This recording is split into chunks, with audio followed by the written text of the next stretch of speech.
So last time on Dragon Ball Super, Ultra Vegito had continued his quest for revenge on the 11 gods who destroyed his loved ones, so far killing both Heliz and Lika, and then even Rumsshi, along with Gowasu last chapter after stealing unexpectedly all 6 time rings. And now in today's manga, we will finally see just what Vegito plans to do with these godly items. But before we begin, support this video and channel by leaving a like right now as you're reading this and watching this video till the very end for its unbelievable conclusion. Enjoy. So our story continues as we rejoin Vegito in the aftermath of his brutal clash with the late Supreme Kai of Universe 10, Tomoe, as he lowers his energy level and the giant version of himself dissipates to nothing but separate fading flames. The fused warrior, still in his ultra ego form, stands there with his back turned, victorious.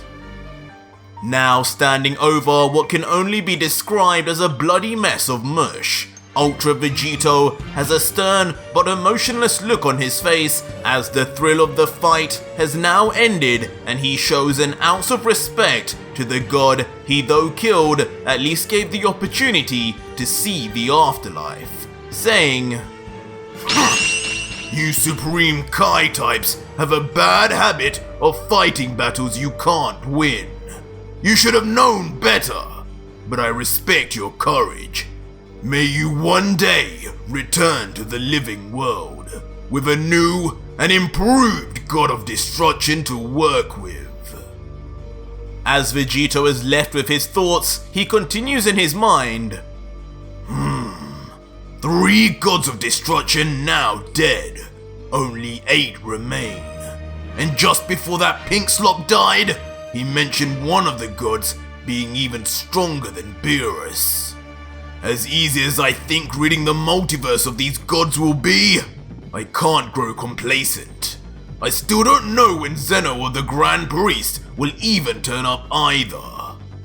Vegito then turns to look down at the rings on each finger of his right hand, taking a moment to distract himself and consider what his next move should be, as he lets out, "So these rings, the time rings, these little ugly pieces of metal will allow me to travel back and forth in time, huh?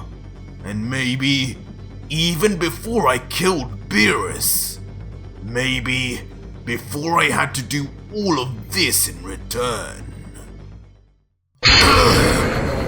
But though it takes a minute to realize, through his foggy memory, he finally remembers the thorough story of Goku Black and Zamasu, as if wearing the time rings themselves brings back an essence of their very beings. Vegito's face then twists into one of shock and discontent, as he soon realizes that the rings alone won't be enough. "No, this won't work. This won't work at all. These rings will only bring me to a different timeline, not reverse time like Whis' staff could. When Black used these, he traveled from Trunks' world to ours, a timeline where Zamasu still existed, and even after Beerus erased him here, he still remained back in Trunks' timeline. Bottom line is, no matter where I go, there will still be another version of me, of us. That won't do at all." As the impossibly powerful Saiyan thought about the cocky look that used to be all over Fuzamasu's face, it almost felt like the now long deceased mortal killer was mocking him from beyond the grave for attempting to follow down his same path. With anger in his heart, Vegito then soon closes his ring-covered fist tightly and starts to channel his ki into his mythical jewelry in hopes of again using their unique power to bend time. And just like how he mysteriously had full control over Whis' angel staff, he felt too a natural affinity with the rings, yelling, "Alright, take me to another timeline, rings!" And perfectly, just as confidently as Vegito has been throughout this entire process, the time rings open a portal, We should have known from his usage against Rumsshi the level of his mastery, but seeing it in action again is as much a shock as ever. Just before he walks into the portal to the unknown, he comments, "At the very least, before I battle those two midgets up there, I may as well use this opportunity to train some more. As strong as I am, I need to be stronger if I want to be sure of their defeat. Right now, it could go either way. I'll leave this timeline for a while, and if they come after me, then so be it. I'm tired of chasing them anyway." And just like that, Ultra Vegito then disappears into the portal towards an unknown timeline in the Dragon Ball universe. Out the other side instantly, Vegito begins walking out, thinking almost surprised with himself. Thank God that worked again. Before stepping out onto solid ground, around him are very Earth-like and familiar buildings, but definitely not in the best of shape, as all around him is destruction and rubble. Vegito is quick to realize the condition of his surroundings too. It doesn't make much sense. Had somehow thinking about Goku Black and Zamasu before going through the portal affected his destination? Was this somehow a variant of Trunks' timeline or something else? He eventually lets out, "How very strange. This feels and looks like Earth. In fact, I'm sure of it. I see Capsule Corp buildings all around. But what's happened? Could this just be before the 11 gods struck Earth or something? Maybe I'll have a chance to stop it. What? This energy." But before Ultra Vegito had any more time to think about where he's been taken, he suddenly senses 3 large power levels, 2 of them being shockingly familiar. He briefly thinks, "These aren't godly energies, but they're near enough from the same level of them, that's for sure. Where the hell am I?" And as Vegito turns his head around, to both his and our shock, fighting before him ferociously are none other than Omega Shenron, Super Saiyan 4 Goku, and Super Saiyan 4 Vegeta. 2 forms, of course, never even before seen by Vegito. As Vegito exclaims, "What on earth? Who the hell are those guys? Those tails? Don't tell me! Your time ends here, Shenron! Die!" Big words from such a small man. Enough talk and make it happen for a change. Come on, Vegeta! We can do this! As we are soon treated to an image of Goku and Vegeta from the GT timeline working together in tandem to attack Omega Shenron, about to launch what is presumably a last-ditch effort. How pathetic. All the while though, the supremely powerful Shadow Dragon just laughs, mocking them, pitying their attempt and saying, "If only you fools could see how pointless this all really was. Every single one of you weaklings on this planet, from your own sons to your fellow fighters, couldn't stand a chance. And you think you can just because you grew out your hair a little? Get real!" As instantly, in an overwhelming show of power and superiority, Omega Shenron backhands Goku and in the same breath kicks Vegeta all away with a smile and seemingly barely trying. And immediately both Saiyans are then sent flying like rockets straight into already damaged buildings of the city for mass crash landings.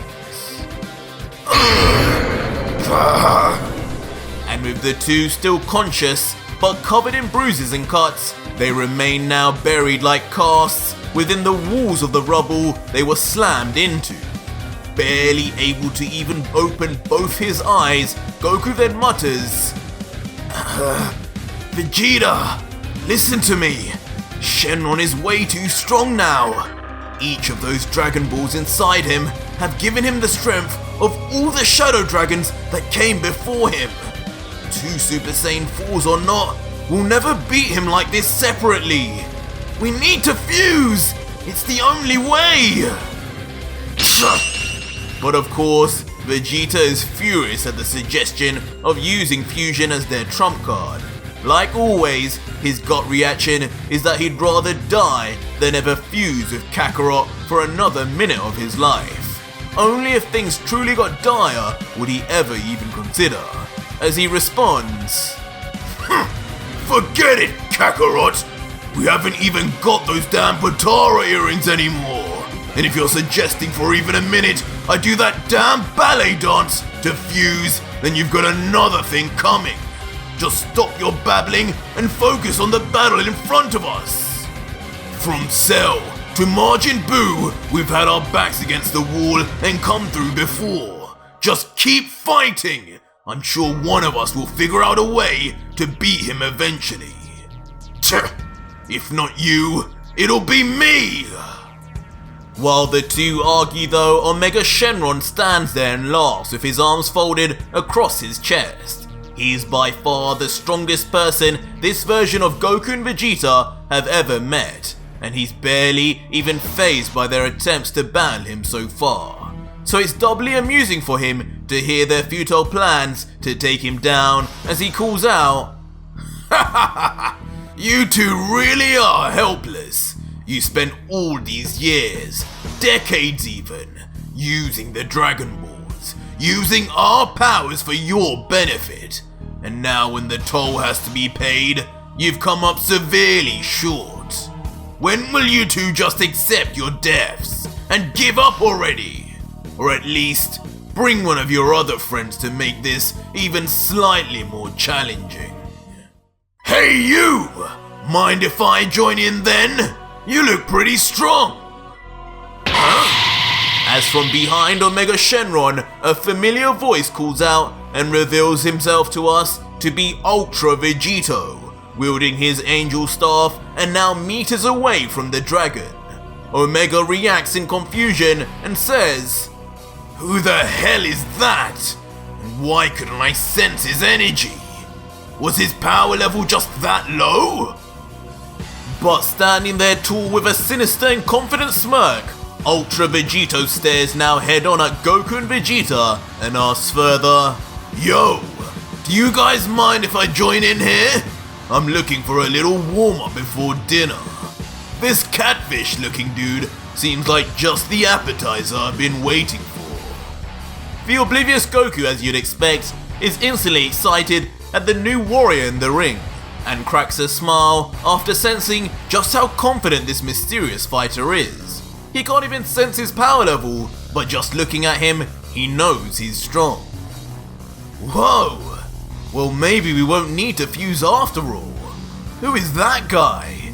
He kind of reminds me of you, Vegeta, and a bit of me. Do you know him? He actually looks like a Saiyan with that hairdo. Vegeta, though, not as forgetful as his counterpart, can only stare in shock, unable to believe his eyes. He knows who this is, all too well. How can this be possible, though? As he mutters, "Wait! No! Kakarot! It can't be! That's no ordinary Saiyan! That's Vegito!" But not caring about whatever kind of reunion this appears to be, the angered Omega Shenron immediately rushes in at Vegito without a care in the world, already knowing the two strongest on the planet were just beaten by him. Haha! Who cares who you are? Just another cockroach that's come out of the woodwork! No names needed. All you are is my next victim! But as the Shadow Dragon reaches just inches away from Vegito, Vegito remains emotionless, not even blinking for a second. Yeah! But despite all the speed and power of Shenron, with his arms folded, all Vegito needed to do was move his head slightly and Shenron's punch is dodged like literal child's play, leading Shenron to question, "What the? There's no way! I got him! No one can move that fast! As Vegito with a smile goads the dragon. Sorry, exactly when are you supposed to be making me your victim? I'm getting the feeling me and you have two very different definitions of that word.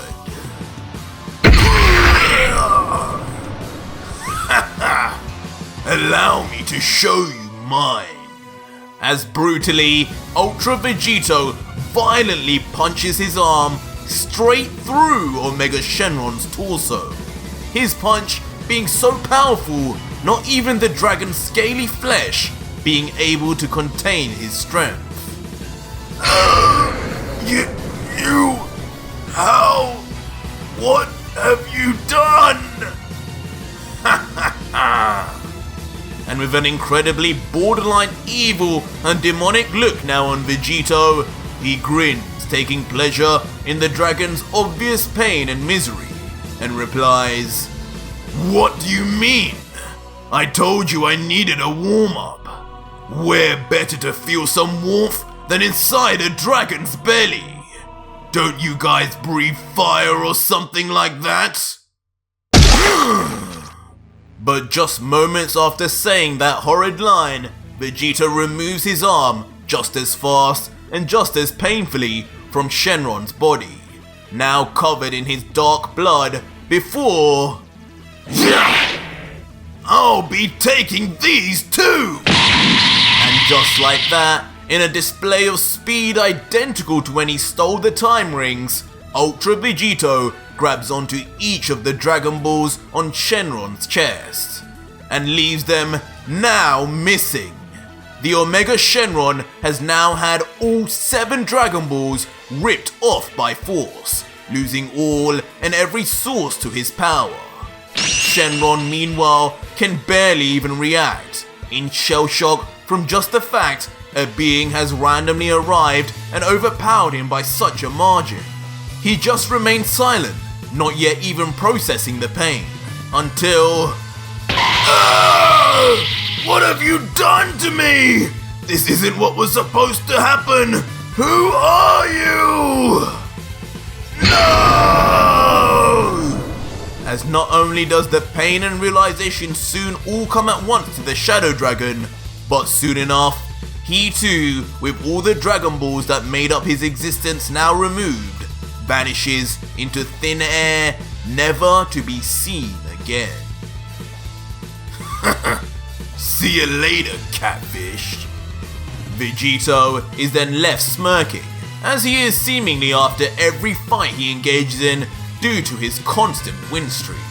He soon looks down and observes the 7 Dragon Balls in his hands, levitating in his power as he comments, Dragon Balls.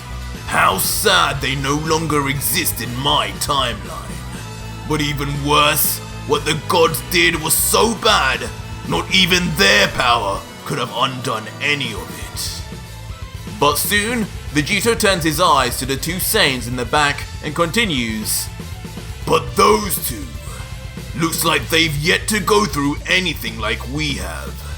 There's still hope for them, and there's still a lot of use these Dragon Balls will have for them, I'm sure. I better go hand these back. And just like that, Ultra Vegito then instantly jumps over to face Goku and Vegeta, holding his angelic staff and wielding the 7 Dragon Balls in the air around him in a circle.